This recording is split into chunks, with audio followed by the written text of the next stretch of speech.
अस्सलाम वालेकुम मरका उम्मीद करना खैरियत नाल सो ठीक हो जो फिट हो सो मरका ए आज साडा प्लांट चलदा पिया ते ए जरा शरीर पियो ए गत्ता निकलदा पे उत्ते वेना पे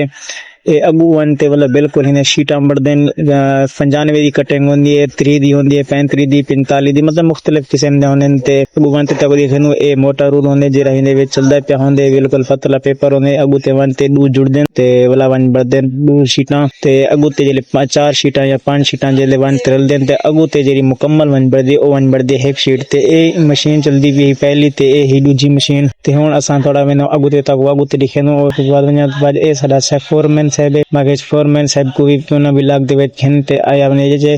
कि हूं तो वन्या तो बाद अगू पेस्टिंग दा काम है मगे चलो पेस्टिंग दे काम कोई दिठे वेनो ते ए पेस्टिंग दी रील जेरी चलदी खड़ी है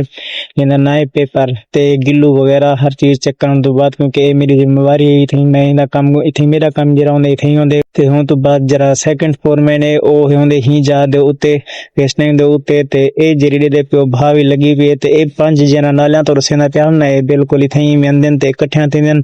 ते सारे ने सारा मिलते एक सारे दे पियो सो जिवें हुन ए उते रूले चलदे पे ना रूले चलन तो बावजूद तल्लू दे पियो सो एक कंबल है कंबल दे भी तल्लू बिल्कुल सारे दे पियो साफ सा नजर दा पे तल्लू बिल्कुल